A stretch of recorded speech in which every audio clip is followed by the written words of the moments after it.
قادر مطلق خداوند یسوع مسیح کے پاک نام میں آپ تمام دیکھنے اور سننے والوں کی سلامتی ہو۔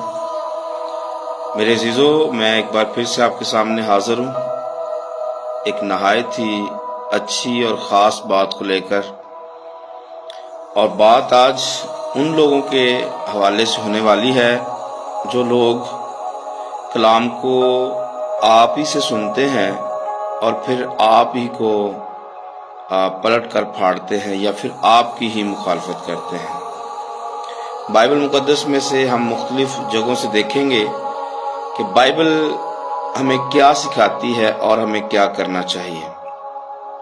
آئیے میرے ساتھ دیکھیے متی کی انجیل اس کا 7 باب اس کی 6 نمبر آیت میں لکھا ہے، پاک چیز کتوں کو نہ دو اور اپنے موتی سوروں کے آگے نہ ڈالو، ایسا نہ ہو کہ وہ ان کو پاؤں تلے روندیں اور پلٹ کر تم کو پھاڑیں۔ خداوند مجھے اور آپ کو اس کلام کی سمجھ بخشے، آمین۔ میرے عزیزو، یہ آیت ہمارے استاد جی نے، ہمارے خداوند نے ہمیں سکھائی ہے، اور بات تو بڑی خاص ہے اور اس پر تنقید بھی کی جا سکتی ہے اور اس پر سوال بھی اٹھائے جا سکتے ہیں کہ ایسا کیوں کہا؟ کیا ہمیں کسی کو کتوں کے ساتھ تشبیہ دینی چاہیے؟ اور کیا اس پر جب ہم کسی کو اس طرح سے بلائیں گے تو کیا وہ ہماری مخالفت نہیں کریں گے؟ تو اس کا جواب سیدھا سا یہی ہے کہ جب یسوع نے کہا ہے تو ہم کہہ سکتے ہیں اور اس سے ہمیں کوئی روک نہیں سکتا۔ اور یہاں پر جو الفاظ یوز کیے گئے کہ پاک چیز کتوں کو نہ دو، تو کتوں سے مراد وہ برے اور بدکار لوگ ہیں جو کلام کو سننے والے ہوتے ہیں لیکن اس کو جو سنا رہا ہوتا ہے اس کو ہی پھاڑ رہے ہوتے ہیں۔ تو ایسے لوگوں کو سٹیٹس جو مل رہا ہے وہ کتوں کا مل رہا ہے۔ اور خاص اس کے اندر جو بات جو پیچھے سے پڑھتے ہوئے آؤ گے تو آپ کو ملے گا کہ یہ بات ریاکاری کے زمرے میں آتی ہے، اے ریاکارو، اے ریاکارو۔ اور ہر وہ شخص جو ریاکاری کرتا ہے، یسوع مسیح جب ان کو بات سنا رہے تھے تو یسوع مسیح کوئی ریاکاری نہیں کر رہے تھے۔ یسوع مسیح سچ کو سچ اور جھوٹ کو جھوٹ کہہ رہے تھے، اور یہاں پر بھی یسوع مسیح یہی سکھا رہے ہیں۔ یسوع مسیح سچ کی تعلیم دے رہے تھے، یسوع مسیح سچ بتا رہے تھے، اور ساتھ میں انہوں نے ہمیں سکھایا، یا پھر اس سے بڑھ کر اس نے اپنے شاگردوں کو سکھایا کہ پاک چیز جو ہے وہ کتوں کو نہیں دینی ہے۔ اس کے پیچھے ایک اور حوالہ میں آپ کے لیے پڑھتا ہوں، امثال کی کتاب 23 باب اس کی 9ویں آیت میں لکھا ہے، اپنی باتیں احمق کو نہ سنا، اپنی باتیں احمق کو نہ سنا، کیونکہ وہ تیرے دنائی کے کلام کی تحقیر کرے گا۔ یہاں پر بزرگ سلیمان نے بھی یہ کہا کہ جو اپنی باتیں ہیں وہ بے وقوفوں کو نہیں سنانی ہے۔ بے وقوف کون ہے؟ وہی جو کلام کو سن کر اس کے خلاف ہو جاتا ہے۔ ایسے بے وقوف شخص کو اب کیوں منع کیا گیا؟ یسوع نے کیوں کہا؟ میں آپ کو وہ اس کے اندر گہری بات بھی بتانا چاہتا ہوں کہ یسوع مسیح رحم سے بھرے ہوئے اور کسی کی ہلاکت نہیں چاہتے۔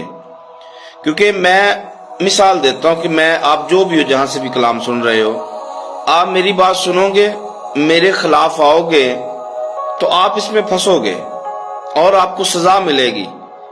خداوند اس سزا سے بچانے کے لیے منع کرتے ہیں کہ نہیں بتانا ہے، کیونکہ ایک دفعہ مخالفت کرے گا بندہ پھنس گیا ہے، آپ پھر سے سنائیں گے بندہ پھر سے بات کرے گا، وہ زیادہ پھنسے گا۔ تو یہ ایک طرح سے رحم ہے ان لوگوں کے لیے جو باز نہیں آتے اور بے وقوفی کرنے سے ہٹتے نہیں ہیں۔ تو ان کو تو سمجھ نہیں ہے، تو ہمیں تو سمجھ ہے۔ اور پولس بھائی نے بھی ایسا کہا کہ بدعتی شخص کو 1 یا 2 بار نصیحت کر کے اس سے کنارہ کر لے۔ کیوں؟ کیونکہ اسے سمجھ نہیں ہے، اور آپ بے وقوف کو سمجھاتے رہیں گے، بے وقوف الٹا تمہارے بھی خلاف ہوگا اور وہ کلام کے بھی خلاف ہوگا۔ اور کلام کے بارے میں یہ درج ہے، یا روح القدس کے بارے میں، کہ جو کوئی روح کے خلاف بات کرے گا وہ نہ اس زمین پر نہ آنے والے جہان میں معاف نہیں ہوگی. تو وہ بندہ اس پر خدا کی شفقت ہے کہ وہ ہمیں منع کیا جا رہا ہے کہ نہ کرو، ایسی چیز نہ دو، کیونکہ وہ زیادہ نقصان اٹھائے گا. آپ ضد پر اڑے رہیں گے، نہیں میں اسے بتا کے چھوڑوں گا، آپ اسے زیادہ پھنسا رہے ہیں. ہاں اس کے لیے دعا کرو. اگلا سیشن اس کے بعد 7ویں آیت سے مانگو گے تو مانگنا کس نے؟ میں نے مانگنا ہے اپنے بھائی کے لیے کہ خداوند اسے سمجھ نہیں ہے کلام کی، وہ کلام کے الٹ چل رہا ہے، وہ کلام کی مخالفت کرتا ہے.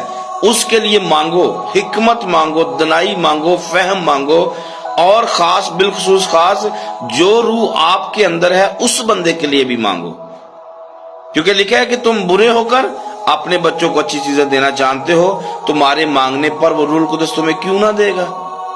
تو روح القدس مانگیے اس بندے کے لیے جو کلام کی مخالفت کرتا ہے. خدا سے کہیں خداوند جو حکمت مجھے تو نے دی ہے وہ دوسرے کو بھی عطا کر. تو 2-3 چیزیں میں نے آپ کے ساتھ شیئر کر دی ہیں کہ پاک چیز منع کیا گیا.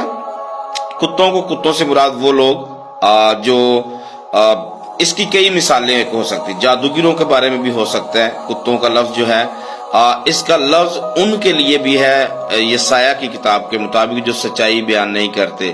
کتے کا لفظ ان کے لیے بھی بائبل میں یوز کیا گیا ہے جو توبہ کر کے واپس پرانی زندگی میں جاتے ہیں اور اپنے گناہوں کو دوبارہ سے دہراتے رہتے ہیں، اپنی غلطیوں کو دوبارہ سے دہراتے رہتے ہیں. اور سور جو لفظ یوز کیا گیا ہے، سور بھی ان لوگوں کے لیے یوز کیا گیا ہے جو توبہ کرتے ہیں اور توبہ کرنے کے بعد واپس دوبارہ پرانی انسانیت اور گندگی کے اندر جاتے ہیں. اور اس کے ساتھ ساتھ عورت کے بارے میں بھی لکھا ہوا ہے کہ جو احمق یا بیوقوف عورت ہے اس کی جو خوبصورتی ہے اس کو اس کے ساتھ ملایا گیا ہے کہ بدتمیز عورت اس کی خوبصورتی گویا سور کی ناک میں نت کے برابر ہے. تو اس قسم کی بات بھی بائبل کے اندر موجود ہے.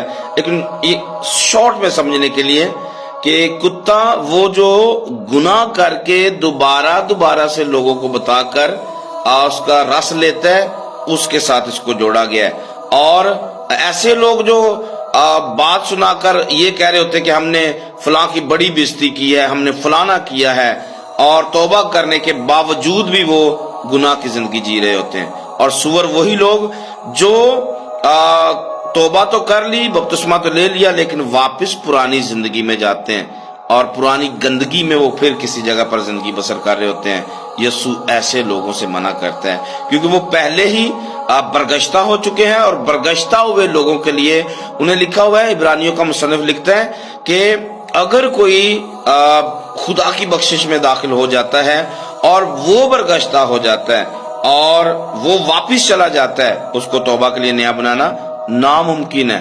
اور پھر یسوع مسیح نے کہا تھا جو حل پر ہاتھ رکھ کر پیچھے دیکھتا ہے وہ میرے لائق نہیں. تو جو لائق نہیں ہے ان کو زبردستی یہ سنانا، بار بار سنانا، یہ آپ کے لیے بھی نقصان دہ ہو سکتا ہے، ان کے لیے بھی نقصان دہ ہو سکتا ہے. تو ایک اور چیز میں امثال کی کتاب میں سے نامہ باب اس کی 7ویں 8ویں آیت آپ کے لیے پڑھتا ہوں. لکھا ہے ٹھٹھا باز کو تنبیہ کرنے والا لان تان اٹھائے گا. ٹھٹھا باز کو تنبیہ کرنے والا لان تان اٹھائے گا، اور شریر کو ملامت کرنے والے پر دھبا لگے گا. اگر آپ شریر کو ملامت کر رہے ہیں تو وہ دھبا لگائے گا، آپ پر داغ لگائے گا، آپ پر. جیسے فقی فریسیوں کو یسوع سے سکھا رہے تھے، اور فقی فریسی یسوع کو یہ کہہ رہے تھے اس میں بدرو ہے، یہ بالزبول کی مدد سے بدروؤں کو نکالتا ہے، کیونکہ وہ بیوقوفی کر رہے تھے، احمق پن کر رہے تھے، اور وہ یسوع کے خلاف ہی جا رہے تھے. تو دھبا تو انہوں نے لگایا نا. وہ دھبا یہ شریعت کی مخالفت کرتا ہے، سبت کی مخالفت کرتا ہے، موسیٰ کی شریعت کے خلاف چلتا ہے. نہ جانے کتنے الزامات یسوع مسیح پر لگا دیے گئے. اور یسوع مسیح نے اسی غرض سے کہا تھا تم میں سے کون ہے جو مجھ میں گناہ ثابت کرتا ہے. تو اگلی آیت میں لکھا ٹھٹھا باز کو ملامت نہ کر، نہ ہو کہ وہ تجھ سے دعوت رکھنے لگے. دنا کو ملامت کر اور وہ تجھ سے محبت رکھے گا. تو ایسے لوگوں کو سکھائیں جو خدا سے محبت کرتے ہیں، ایسے لوگوں کو بتائیں جو کلام کی عزت کرتے ہیں. دنا کو سمجھائیں گے وہ اور بھی زیادہ دنا ہو جائے گا. میری بات اگر سمجھ آئی ہے تو اس کو اپنے دل میں رکھیے، مجھے اپنی دعا میں یاد رکھیے گا. پھر سے آئیں گے ایک نئے پیغام کے ساتھ. God bless you all. جیتے رہیے، خدا میں بڑھتے رہیے. آمین.